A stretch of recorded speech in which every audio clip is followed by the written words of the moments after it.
surprising thing. I think people are walking in after the breakfast. See, this session is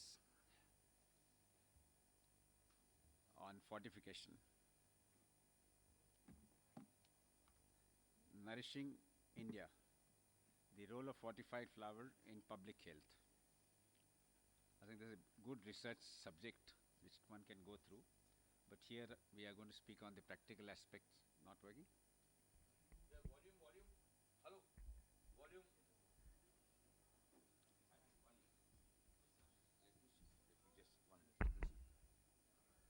Test 1, 2, 3, 4. It's okay. It's good. Yeah.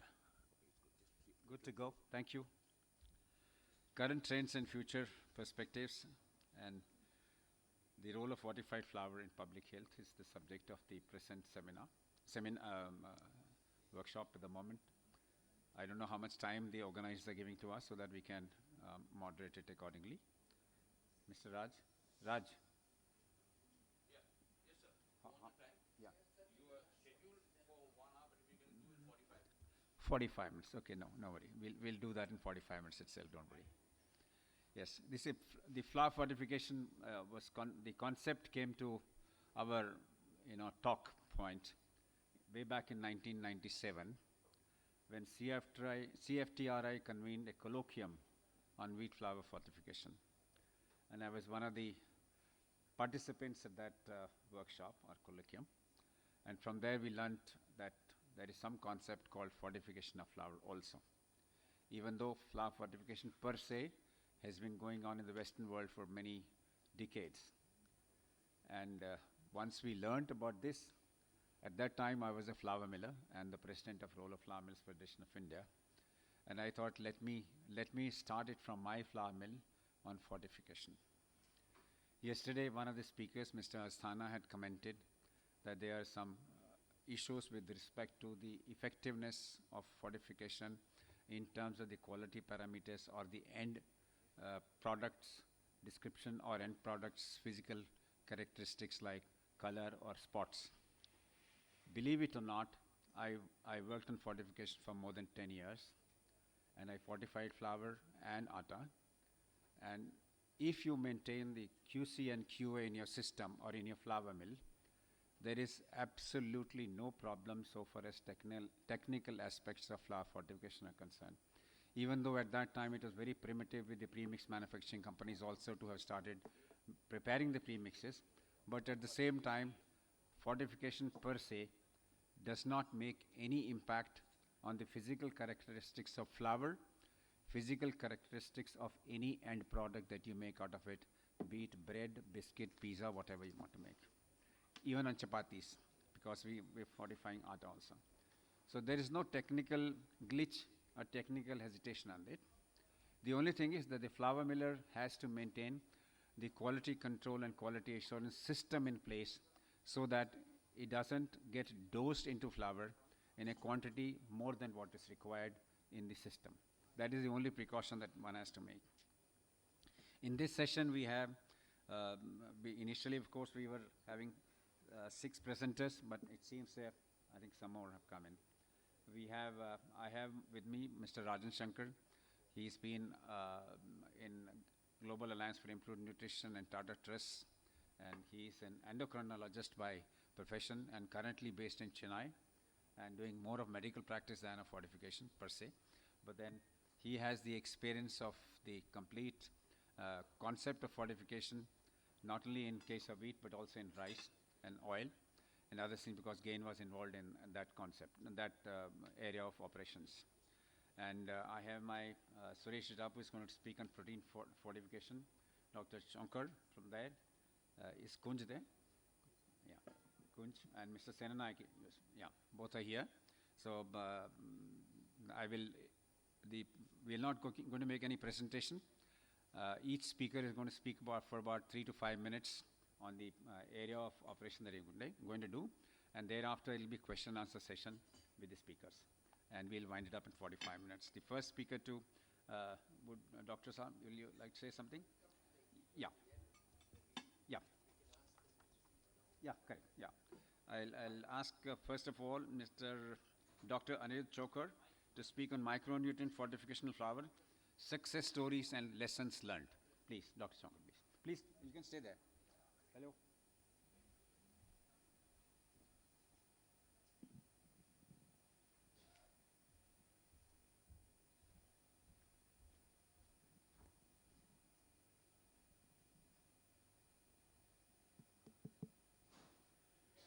Thank you very much, Mr. Vinod.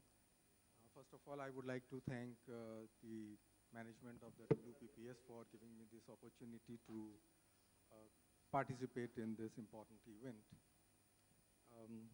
On the subject, what you mentioned about the experience on the food fortification and some of the success stories around the world. So we know that, there are, in fact, more than 2 billion people who suffer from one or the other kind of micronutrient deficiency around the globe.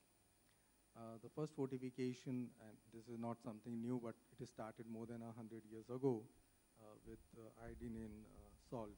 And then progressively, around 2000, there were 37 countries mandating wheat flour fortification, and as of today, there are, in fact, more than 93 countries. Now, this is one of the important, micronutrient fortification is one of the important vehicle and a convenient means to fulfill the needs of the population which is deficient. But then the progression itself speaks that there is a successful means to provide the nutrients, the micronutrients particularly. Some of the examples, if I can quote, is from US, Chile, South Africa, Venezuela, Jordan, Australia, and there are many more. Particularly with respect to the wheat flour fortification with folic acid and iron nutrition. And there has been a significant reduction in cases of anemia and the TND. So, and NTD, the neural tube defects. Now this speaks that there is definitely an impact on the health, which means that it is able to address those nutrient requirements of an individual. A very recent example is also from the Uzbekistan, and perhaps one of the reasons could be because of the more in the organized wheat flour, in the organized sector, so the easy vehicle for providing the micronutrients to the wider population.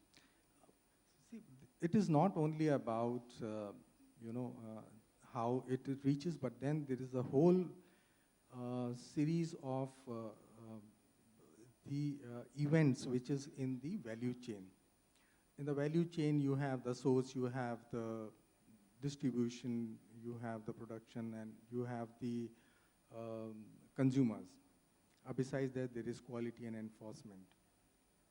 Along the value chain, it is important to understand the weak links and address those so that these can be taken as examples for successful, for making any program successful in India. One of the very important aspects is that how do we measure? Unless we are able to measure, we are not able to control, we are not able to improve and progress. And this is one thing where the data capturing is very important. You may already know about the GFDX, the Global Fortification Data Exchange, which has the data from more than 196 countries.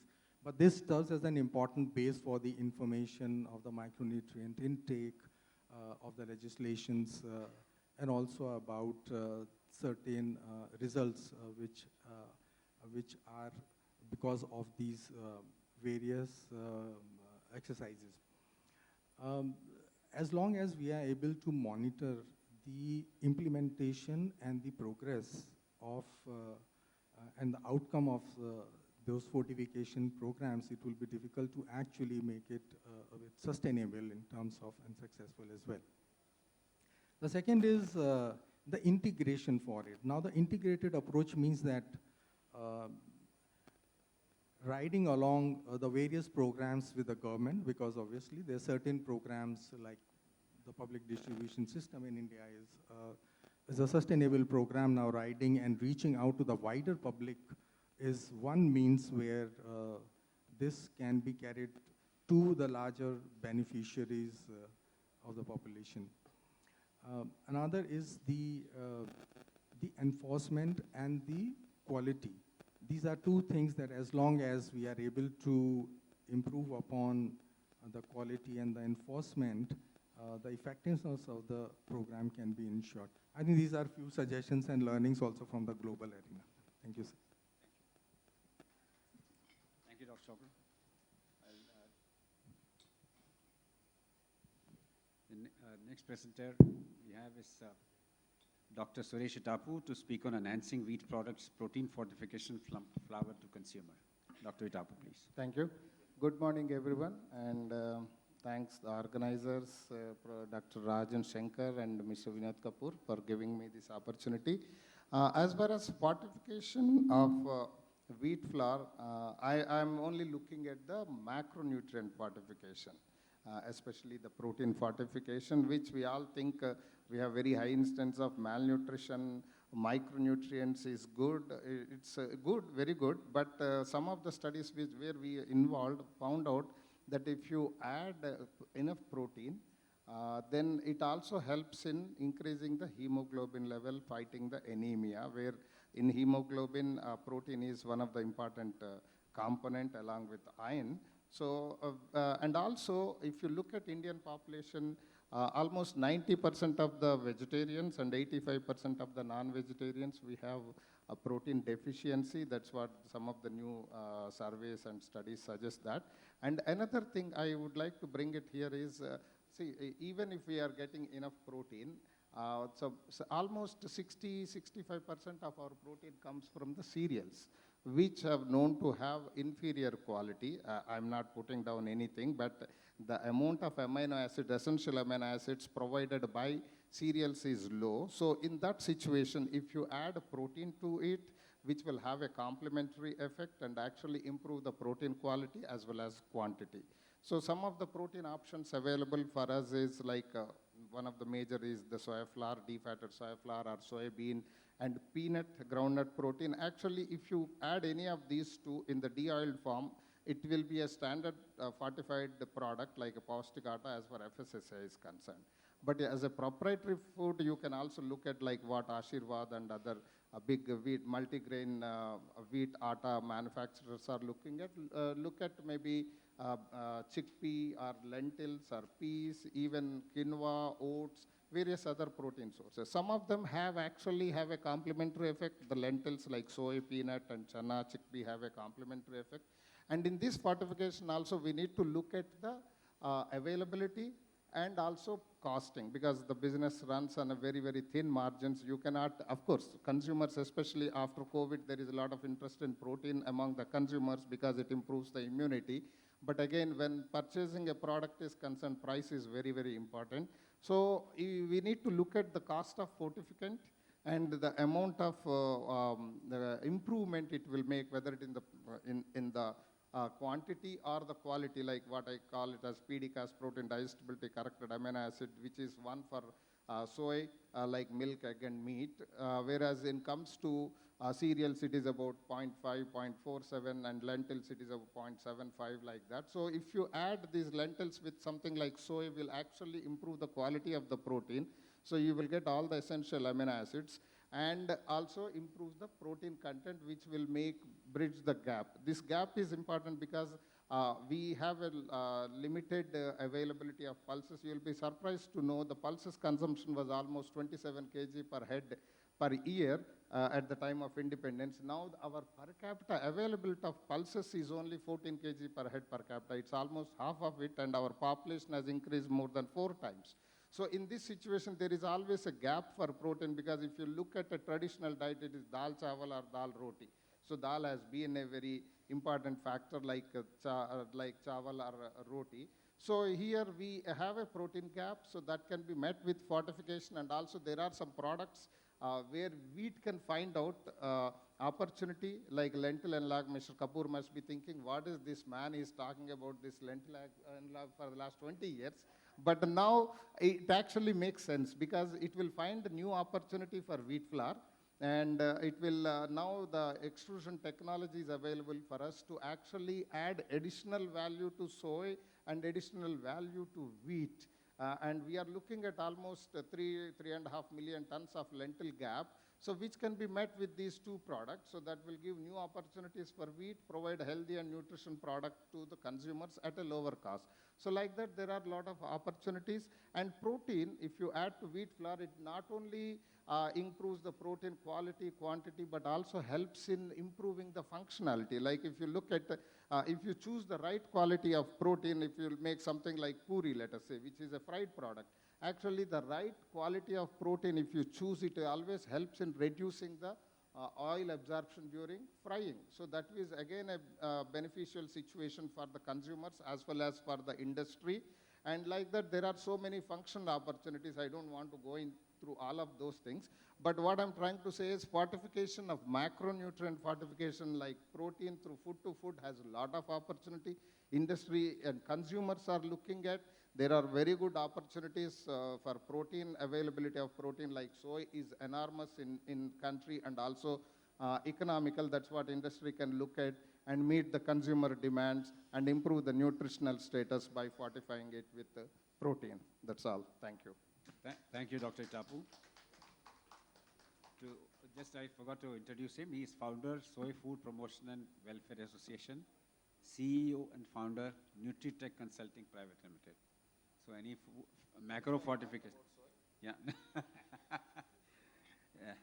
Thank you, Dr. Itapu. Now we have Mr. Kunj Gupta, Director, Bhavani Roller Flour Mills Private Limited, from Ghaziabad, to speak on best practices for flour fortification by millers. Please. Thank you, Uncle. Good morning, everyone. My name is Kunj Gupta.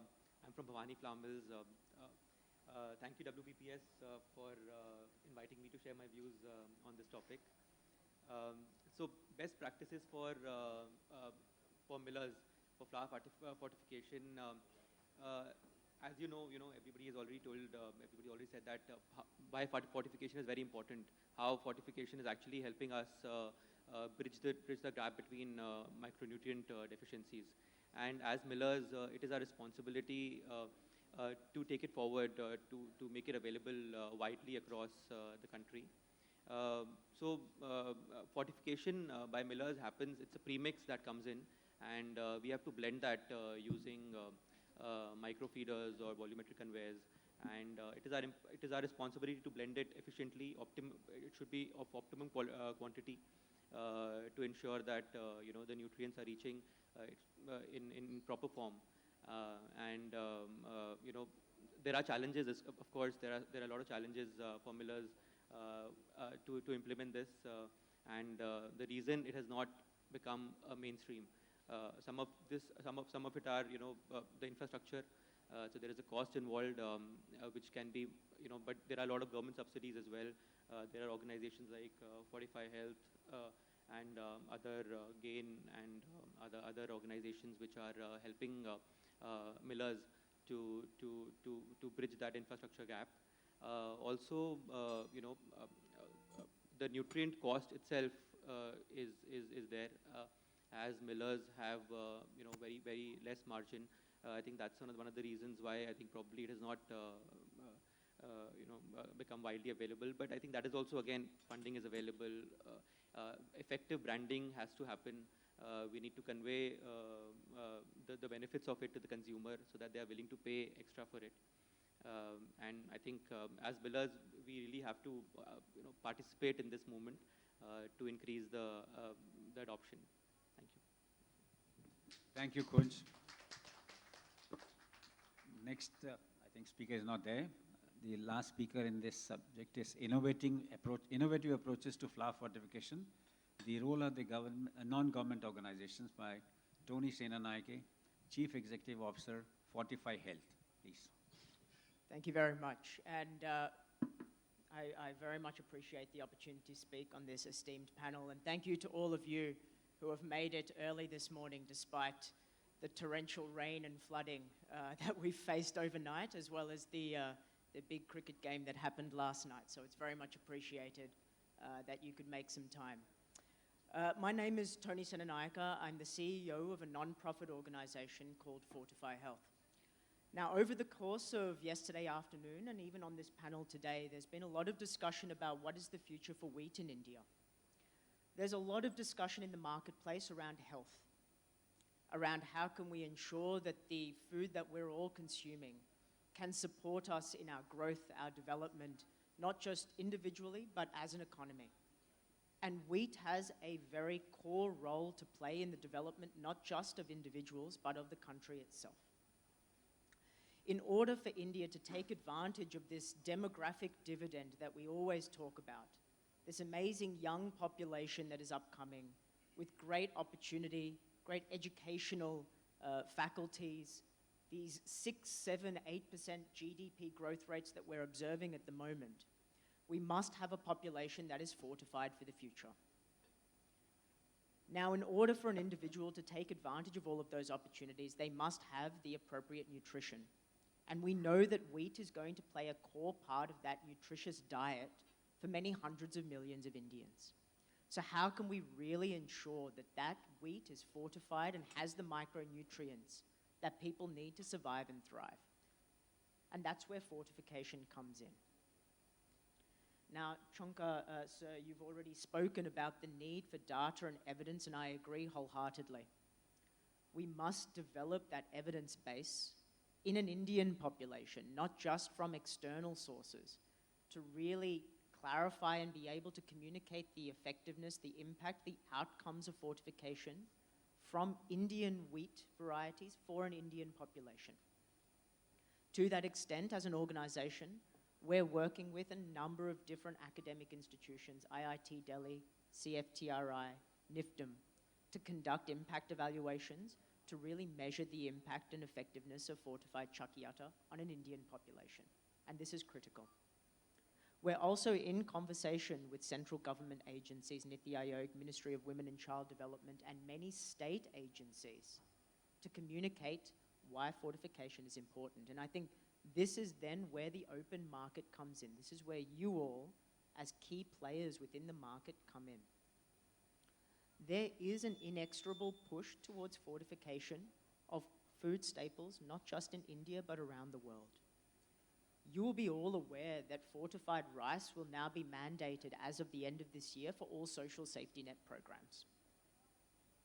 The government, His Honorable Prime Minister Modi, has pushed for this through FSSAI, and it is happening across all states. We're similarly seeing fortified products in other staples, oil, milk, and of course double fortified salt becoming more and more prevalent across the country, let alone the world.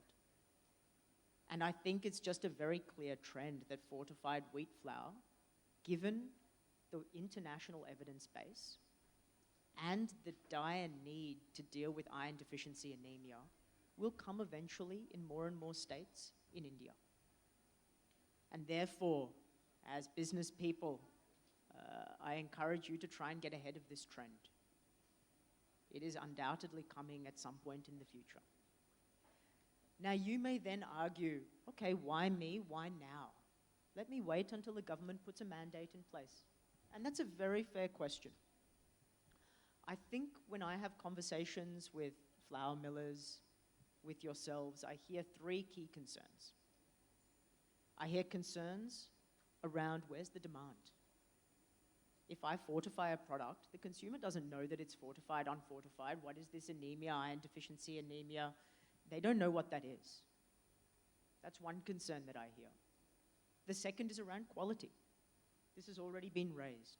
If I fortify my product, it's going to lead to blackening, spots, rancidity, and whatnot. Second concern. And third concern, also raised on this panel, is marginal cost. You know better than me that wheat flour runs on the thinnest of margins. It's a commodity product. So if I'm going to fortify my product, incur this additional cost, and there's no demand, then what to do? So on each of these three items, this is where we as an organization is willing to come in and support you. We provide funds to support miller awareness and your consumer awareness and demand generation. We have a team of over 80 people to support you with weekly and monthly quality support, as well as the biannual support required under FSSAI. And we provide costing support in purchasing premix and equipment. We're an organization, we've been in place for over 8 years. We support now over 85 mills across the country, and we'd be more than happy to talk with you if you're interested in fortifying the products that you're selling. Thank you. Thank you, Senator Naige. I'll have some questions for the panelists. To Dr. Anirudha. Could you have share some specific success stories related to flour fortification in other countries? What valuable lessons can India learn from these experiences to enhance its own fortification program? 1 minute, please. Yeah. Very important is to achieve a successful fortification program is through mandatory means, but this is a challenge, whether you can do that. So within the given situation of the voluntary, because obviously we have to run a voluntary program, in that case, what is important is to focus on the infrastructure, as my colleagues mentioned about keeping in mind about the cost. The most important factor is the awareness. So it's creating awareness is also about the logo, which is the plus F logo, and creating a pull factor rather than the push factor. When you have a pull factor, which means you are creating a demand. And it is important that as long as you are able to successfully create a demand, the program is half successful, because then the beneficiary understands that this is the requirement which must be met, and the producers will have the obligation to meet those requirements. So, thank you very much. Thank you. In your opinion, what critical factors contribute to sustainability and long-term impact of flour fortification initiatives? Are there any challenges that need to be addressed to ensure continued success? So one is typically the enforcement and the implementation part. While we initiate many programs, but somewhere along the line it remains as a program, but as long as the effective implementation and the monitoring of the program is not done, then somewhere around the benefits are not realized. And therefore, what I think is that any program has to be monitored very properly. And the second part is the identification of the target population. Because obviously, as long as you are able to focus on the target population, you will be able to manage and face those challenges to meet the requirements of those beneficiaries. So, thank you very much, sir. Thank you. Dr. Suresh, could you elaborate on the specific protein sources commonly used for fortifying wheat flour? How do these protein fortification strategies impact the nutritional quality of wheat-based products? Thank you, Mr. Kapoor. There are a lot of protein sources. As I mentioned, soy is one of them. Soy has three, four different variants, like full-fat soy flour, defatted soy flour, soy protein concentrates, isolates. Similarly, peanut protein is something, whole peanut protein or de-oiled peanut protein or pulses. Nowadays, pea protein is also available. Maybe a few years back, it was not an option. So now you have pea protein concentrate, which can give up to 70% protein. Chickpea is another protein source which we can use. Like if you look at the traditional misi roti, which is nothing but the combination of chickpea protein and soy protein. Or you can look at some millets, even though they may not contribute a lot of protein compared to others, but you can look at a variety of protein. Or quinoa is something, or chia, which is another protein. Spirulina you can consider as, but the only thing is it will add color to the product, a greenish color. So these are all different protein sources. As I was mentioning, you need to look at the available sources, its cost of the protein, and how abundantly they are available. So these are some of the things you can look at it. And acceptability, color, and improving the nutritional profile. Definitely it will improve the protein quality as well as quantity. That depends on what kind of protein you are adding or looking at. If you look at defatted soy flour, which has about 50% protein, by simple addition of 10% will actually increase the protein content from 9% to almost 14%. So like that, it will depend on the protein source you are choosing, how it will impact the nutritional profile. Thank you. Another question for you. What considerations should manufacturers take into account when incorporating protein fortification into their production processes? Are there any technical challenges or opportunities related to protein-enhanced flour? The challenges, see, one thing when one has to be very careful about the particle size of the wheat flour and particle size of the fortificant like protein source you are looking at. So if you don't match the particle size, so during the life of the product, maybe 3 months or 6 months, these two tend to get separate, and the consumers do not get the benefit of a homogeneous mixture of the fortified atta. So that is one thing. And regulatory wise, if you are looking at like Mr. Reddy is here, we had faced a lot of problem when soy flour was being added to wheat flour. We found out that FSSAI said it has alcohol acidity is only 0.12, which is a very, very big challenge, because that time it was only thought in the terms of wheat. But when you add some other protein source, this also changes. That is something we need to look at it, whether regulatory-wise it is able to meet or not. Of course, as I said, the financial economic challenges is how expensive the fortificant is, whether the market is ready to take the additional cost, additional burden on that. So these are some of the things you need to look at it. If you have a uniform particle size, there is not a big issue. It is just a blending process, a dry blending, so there is no technical challenge on it. Thank you, Dr. Itapu. I have a question for Kunj. What quality control measures do you recommend for ensuring consistent flour quality in milling operations? Are there specific checks or protocols that millers should follow to maintain high standards? I think continuous monitoring and continuous testing is the only thing that can really help in maintaining high standards. So we need to test the raw material continuously. We need to test during during the process. We need to monitor it. We need to monitor the particle size. We need to monitor the color, other parameters. And then testing has to be conducted on a regular, regularly, to ensure that it is consistent. Another thing is equipment maintenance and calibration. I think that is something as millers we take it for granted, but this also helps in ensuring consistent quality. Right. Another question for you. In your experience, how can flour millers effectively manage hygiene and sanitation within flour facilities? Are there any innovative approaches or technologies that have proven successful in promoting food safety? I think as flour millers, we need to have a comprehensive cleaning system, cleaning protocol. We need to have a pest control system in place. Also, we need to change the culture. Food safety has to become a priority to everybody in the organization. And once that happens, once the culture changes, we see dramatic results. Also, I think in terms of innovative technologies, I think in general we are moving away from. We have moved away as an industry. We have moved away from mild steel and wooden particles, contact parts, to stainless steel and aluminium parts, which help in better cleaning, better efficiencies. Thank you. Questions to Tony.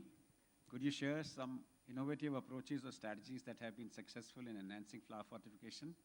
How can the flour fortification ecosystem get NGOs as integral part of flour fortification initiatives? And the next is, in your experience, what collaborative efforts between NGOs, government agencies, and private sector stakeholders have led to effective flour fortification programs? Are there any best practices that can be replicated in other regions? 1 minute. Thank you, sir. So I'll pick up on the theme of quality. Quality is absolutely critical. And there's a huge opportunity to leverage artificial intelligence and other experimental approaches to ensure quality of fortified chakki atta in more of a real-time basis. We're piloting an AI model at the moment that in real time you can take a picture of an iron spot test and determine what is the level of iron in that sample. That is a game changer. Right now, in order to determine the level of iron in your fortified Chakiyata sample, you need to send it to an NABL accredited lab, spend some 4,000, 5,000 rupees and wait 1 month. And even then, we're somewhat uncertain about whether the result will be accurate or not. So this is an example of where we can use innovative technology to actually ensure quality on a real-time basis, which I think is absolutely critical. Thank you. You want to ask a question? Yeah, please go ahead. Check. 1 minute. Manisha ji. Yeah. Thank you. You know, Anybody else can also ask question in case you have. Quickly, please, after. you know, we barely get to move above supply and demand and the government policies that this is quite a change to hear about quality and fortification, etc. This is coming in purely from a way of a consumer right now. The way we are pushing for fortification, would you say that the good old wheat just by itself doesn't really stand a tall chance? I mean, I'm just saying not many of us are label readers here. So what is it that you think should be done, or what are you really implying to the consumers here? You see, So the question is... Yeah, I've understood your question. Okay. See, fortification... Is wheat by itself good enough? Because everybody of you, all of you have spoken about addition of soy or whey or peanuts or something else. So wheat by itself, are we suggesting to our consumers that wheat by itself is not good enough? No, it's not that wheat is not good enough. Wheat is deficient. Whatever it has, it has. But we can add some more elements, micronutrients or macronutrients, to add to make it more nutritious. Today we are talking of good health and nutrition. So good health and nutrition will come only in case we supplement it. But at the same time, from wheat, if you want to generate, another aspect is biofortification, which is undertaken by Harvest Plus. So they are also working on it, as one of the speakers yesterday also said that biofortification elements are being added into wheat like zinc and iron. So once that comes in, yes, the answer is that yes, we'll get it completely from the grain itself. And then there'll be no other implications as the manufacturers here are offering. Yeah, thank you. Can I just add? Yeah. As you asked, wheat is good enough, or it is good enough. But you remember when during my talk I said lentils consumption used to be 28 kg, has come down to 14 kg. So now your consumption has gone down. Your vitamin minerals are not coming from other sources. Your protein is not coming from other sources. Our protein requirement is increasing. We are going to have 70% more demand for protein by 2050.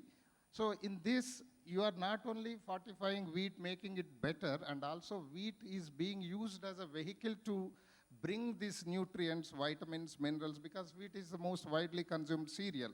Of course, rice is the bigger, and of course there are ways of fortifying rice also, but today we are talking about wheat.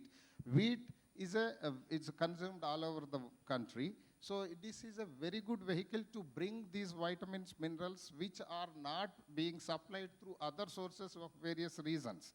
We are not eating enough, we are not getting enough, so this is one vehicle. That's what I feel. We don't look at wheat as bad, or we are not making wheat bad wheat as a good wheat, okay? It is being used as a vehicle. That is my opinion. Thank you. Mr. Ravi Krishna. A very small question to Dr. Chhonkar. When the iron fortification in flour was initially introduced some decades back, there was one question of the dough going a little darker in color as it was kept. Now, do you have any experience internationally of actually color being a negative for the consumer when the iron fortification is done? This will be our last question, please. Okay, And I then will answer that question, sir, for you. I tried fortification for more than 10 years in my flour mill. There was no complaint on that. See, again, if I maintain my quality control and quality assurance properly, there is no ground for any complaint. The only thing is that the selection of the premix should be good. If you source the premix from a good source, there is no question. After all, it is being done for more than 100 years in Canada, US, and other countries. If it has not made any impact there in terms of colors and physical properties, it cannot make an impact in India either. Right? thank you very much. Sir, there Yeah. is a little, I mean, it depends on the iron compound that you use. You know, if you're going to use an iron compound that would reduce very fast, you know, with ferrous sulfate, then it's very likely that you'll have color issues. So now it is quite advanced. We have very clear recommendation based on a WHO guidelines to member countries on what iron compounds to use depending on what is the extraction rate in the flour. You know, you can very easily add elemental iron in refined flour. It will not react. But when we use high extraction flour like atta, there are clear recommendations of what to use, and these people have been using it well. And also to answer your question on, you see this vitamin and mineral deficiency is really widespread, numerically the largest.